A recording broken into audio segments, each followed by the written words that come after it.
అండి, good morning. పొద్దున వాకింగ్కి వచ్చాను. సో ఈరోజు యాక్చువల్గా కొంచెం పని ఉంది, బయటకు వెళ్ళాల్సి ఉంది. బయటకంటే హాస్పిటల్కి వెళ్ళాల్సి ఉంది. మా బాబుకి బాగాలేదు, సో హాస్పిటల్ తీసుకెళ్ళాలి. ఆ లోపు నేనైతే పొద్దున వాకింగ్కి వచ్చేసాను చాలా ఫాస్ట్గా. ఐ థింక్ ఈరోజు ఒక రౌండే వేస్తా, ఒక రౌండే తిరుగుతా. సో ఈవినింగ్ వాకింగ్కి వెళ్ళగలనా లేదా తెలీదు. ఈవినింగ్ వాక్ వెళ్ళానా లేదా, ఒకవేళ ఈరోజు బయట స్ట్రక్ అయితే నా డైట్ మొత్తం ఎలా ఫాలో అవుతున్నాను అన్నది తెలుసుకోవాలనుకుంటే వీడియో స్కిప్ చేయకుండా చూడండి. ఈరోజు మొత్తానికి ఎన్ని క్యాలరీస్ తీసుకున్నాను, ఏం ఫుడ్ తీసుకున్నాను, ఇంకా ఎన్ని స్టెప్స్ వాకింగ్ చేశాను అనేది వీడియో ఎండ్లో చూపిస్తాను. వీడియో స్కిప్ చేయకుండా చూడండి. వాకింగ్ ఫాస్ట్గా కంప్లీట్ చేసుకొని నేనైతే ఇంటికి వచ్చేసి త్వరగా డీటాక్స్ డ్రింక్ ప్రిపేర్ చేసుకొని తాగేశాను. ఏమంటే హాస్పిటల్కి వెళ్ళాలని చెప్పాను కదా, సో లేట్ అయిపోతుందని చెప్పేసి ఇంకా ఫ్రెష్ అప్ అవ్వాలి, బాబుని రెడీ చేయాలి, అందరం రెడీ అయ్యి స్టార్ట్ అవ్వాలి కాబట్టి తొందరగా స్టార్ట్ అయిపోయాము. డీటాక్స్ డ్రింక్ వచ్చి మిస్ చేయలేదు, అది కొంచెం హ్యాపీ. అండ్ వాకింగ్ వచ్చేసి ఒక రౌండ్ మాత్రమే వెళ్ళాను, సెకండ్ రౌండ్ వెళ్ళడానికి టైం కుదరలేదు. సో ఈరోజు డే 15 రోజు నేనేమేమి మీల్ తీసుకున్నాను అన్నది వీడియోలో చూపిస్తాను, స్కిప్ చేయకుండా చూడండి. అయితే ఈవినింగ్ వాకింగ్ కంప్లీట్ చేశానా లేదా, అసలు ఈరోజు డైట్ ఏమైంది అనేది వీడియోలో స్కిప్ చేయకుండా చూడండి.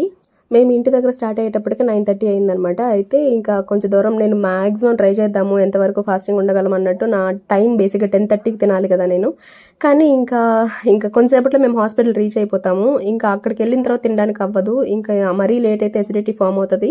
మరి అక్కడ ఎంతసేపు అవుతుందో హాస్పిటల్లో తెలియదు కాబట్టి నేనైతే కార్లోనే 2 ఇడ్లీ పెట్టుకొని, అంటే బయట తీసుకున్న షాప్లో 2 ఇడ్లీ కొద్దిగా చట్నీ తీసుకున్నాను. 10 o'clock తినాల్సి వచ్చింది. అయితే ఇంట్లో నుంచి స్టార్ట్ అయ్యేటప్పుడే నేను వాటర్ బాటిల్ క్యారీ చేస్తాను. అయితే మామూలుగా ఎప్పుడు బయటకు వెళ్ళినా సరే ఖచ్చితంగా బాటిల్ క్యారీ చేస్తాను, ఎందుకంటే వాటర్ గుర్తుగా తాగాలి అంటే మన ఓన్ బాటిల్ మన దగ్గర ఉండాలి. కాబట్టి అక్కడ ఉన్నంత సేపట్లో నేను ఎంత మాక్సిమం వీలైతే అంత వాటర్ తీసుకుంటా ఉన్నా. అయితే హాస్పిటల్లో వచ్చి మేము అనుకున్న దానికంటే తొందరగానే అయిపోయింది చూపించుకోవడం బాబుకి. He's fine now. సో తర్వాత అయితే ఇంటికి రిటర్న్ అయ్యాము. రిటర్న్ అయ్యేటప్పటికి ఇంక మధ్యలో ఏదో ఒక ఫ్రూట్ జ్యూస్ తీసుకోవాలి కదా అని చెప్పి చెరుకు రసం బండి కనిపిస్తే ఇంకా అక్కడ ఆపేసి నాకైతే ఫ్రెష్గా ఈ చెరుకు రసం జ్యూస్ కావాలని అడిగాను మా ఆయన్ని. ఇంకా సరే అని తను తీసుకెళ్ళి తీసిచ్చాడనమాట. సో ఇదైతే తీసుకున్నాను. ఇది అంటే ఈ రోజుకి ఫ్రూట్ ఏమి తీసుకోకపోవడానికి ఇది కొంచెం అడ్జస్ట్ అయ్యింది. అప్పుడప్పుడు చెరుకు రసం తీసుకోవడం వల్ల చాలా బెనిఫిట్స్ ఉంటాయని మా అమ్మ ఎప్పుడు చెప్తూ ఉంటుంది. అలా నాకు బాగా అలవాటైంది. ఎప్పుడు కనిపించినా సరే మోస్ట్లీ తీసుకుంటాను, ఏదో రేర్ కేసెస్లో తప్ప. అలా అయితే ఒక జ్యూస్ తీసుకొని తాగేశాను. ఈ రోజుకి ఇది ఫ్రూట్ జ్యూస్ అనమాట. అక్కడే పక్కనే ఐరన్ పాత్రలు, ఐరన్కి సంబంధించిన మెటీరియల్స్ అన్నీ ఎగ్జిబిట్ చేసి ఉంటే చూస్తూ ఉన్నాము ఏదైనా కొందామా అని. మా ఇంట్లో వాళ్ళు బిర్యానీ తీసుకొచ్చుకున్నారు. నేనైతే ఇంటికి వచ్చిన తర్వాత ఏదో ఒకటి తిందాం అనుకున్నాను, కానీ ఏం వంట చేయలేదు కాబట్టి ఇంకా లేట్ అవుతుంది, బాగా ఆకలేస్తుంది. అప్పటికే 3:30 అవుతుంది టైము. ఇంకా మధ్యాహ్నం తినలేదు. హాస్పిటల్ నుంచి బయట వచ్చేటప్పటికి లేట్ అయ్యింది. సరేలే, నాకు ఎలాగో ప్రోటీన్ కావాలి కాబట్టి ఆ చికెన్ ముక్క నాకు ఇచ్చేసేయి, ఇంకా కొద్దిగా బిర్యానీ ఇదే తినేస్తాను లంచ్కి అని చెప్పేసి మా ఆయన అడిగి ఇంకా లెగ్ పీస్ తీసేసుకొని కొద్దిగా బిర్యానీ రైస్ పెట్టేసుకొని తినేసాను. అది మరి లంచ్ అంటే ఇంకా ఆల్మోస్ట్ 3:30 అయిపోయింది. తర్వాత స్నాక్ వచ్చేసి ఇంట్లో నువ్వులు ఉండింది. ఇది నువ్వులు ఇంకా శనగపప్పులు గ్రౌండ్ నట్స్ వేసి పెద్దగా ఉంది. ఇది బాగా, ఇది ఇంతకుముందు కూడా చూపించాను 2 days ముందు. ఇది మా రిలేటివ్స్ వస్తే వాళ్ళు స్వీట్స్ తీసుకొచ్చారనమాట. అందులో ఇది ఇంకా రవ్వ లడ్డు ఉంది. కాకపోతే రవ్వ లడ్డులో ఎక్కువ షుగర్ ఉంటుందని చెప్పేసి నేను ఈ నువ్వులుండ తీసుకున్నాను. ఇందులో మంచిగా ఐరన్ కాల్షియం ఉంటుంది. సో అది స్నాక్. డిన్నర్ కోసమని నేనైతే ముందుగా వచ్చేటప్పుడే, అంటే హాస్పిటల్ నుంచి రిటర్న్ వచ్చేటప్పుడే వాటర్ మెలన్ జ్యూస్ తెప్పించుకున్నాను, ఇంటికి వచ్చిన తర్వాత ప్రశాంతంగా తాగాలని. పొద్దున్న బ్రేక్ఫాస్ట్ 10కే తినేసాను కాబట్టి నేనైతే ఈ డ్రింక్ 4కే తీసేసుకున్నాను. సో డిన్నర్ 4కే క్లోజ్ చేసేసాను. హలో అండి, గుడ్ ఈవినింగ్. ఈవినింగ్ వాకింగ్కి వచ్చాను.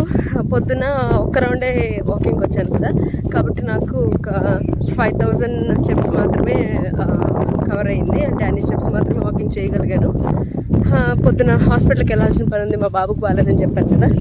సో వెళ్ళేసి అంటే హాస్పిటల్ నుంచి వచ్చి ఇంకా ఈవినింగ్ కొంచెం తొందరగా వచ్చాను వాకింగ్కి, ఎందుకంటే మళ్ళీ బాబుతో పాటు ఉండాలి కాబట్టి. నైట్ నిద్ర లేదు అస్సలు, ఒక 3 hours హార్డ్లీ 3 hours నిద్రపోయి ఉంటాను అంతే. కాబట్టి రెస్ట్లెస్గా అనిపిస్తుంది. వెయిట్ లాస్ జర్నీలో స్లీప్ కూడా చాలా ఇంపార్టెంట్. నేను ఇంతకుముందు 75 days వెయిట్ లాస్ ఛాలెంజ్ పెట్టుకున్నప్పుడు కూడా ఛాలెంజ్ మధ్యలో ఆపేయడానికి రీజన్ అదే. ఎందుకంటే నాకు అప్పుడు వర్క్ కొంచెం ఎక్కువ ఉండేది, కొన్ని వర్క్ ఎక్కువ ఉండేది, కొన్ని రెస్పాన్సిబిలిటీస్ యాడ్ అయ్యాయి. కాబట్టి నేను వీడియోస్ కూడా చేయాలి అంటే నాకు అప్పుడు కొంచెం నైట్స్లో ఎక్కువ మేల్కోవాల్సిన పరిస్థితి వచ్చేది. అప్పుడు స్లీప్ ఇంపార్టెంట్ కాబట్టి అది ప్రియారిటైజ్ చేసుకొని నేను వీడియోస్ ఆపేసాను ఆ టైంలో.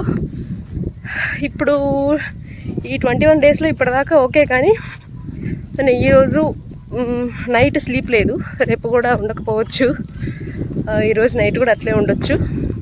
సో దీని ఎఫెక్ట్ వచ్చేసి ఖచ్చితంగా వెయిట్ లాస్లో చూపిస్తుంది. చూద్దాం, ఈ వీక్ రిజల్ట్స్ చూస్తాం కదా, దాంట్లో అయితే మీకు చెప్తాను. సెకండ్ రౌండ్ వచ్చాను.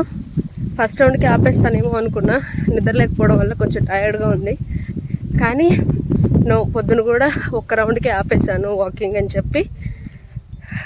లాస్ట్ ఎండ్ దాకా వెళ్ళాను, ఇంకా వెళ్ళిపోదాం ఇంటికి అని చెప్పి తర్వాత నేను సెకండ్ రౌండ్ వెళ్ళాలి అని తక్కువ తిరిగాను ఇట్లా, అంతే ఫాస్ట్గా వాకింగ్ చేసేసి వచ్చేసాను.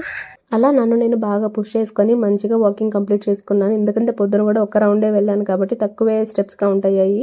అట్లీస్ట్ ఈవినింగ్ అయినా ఫుల్గా తిరగాలి అని చెప్పి కొంచెం టైర్డ్గా ఉన్న పుష్ చేసుకొని వాకింగ్కి వెళ్ళేసి వచ్చేసి ఇంటికి వచ్చి ప్రశాంతంగా కూర్చొని మిగిలిన వాటర్ అంతా తాగేశాను. అంటే 3 లీటర్స్ టార్గెట్ కదా, సో అదంతా కంప్లీట్ అయిపోయింది.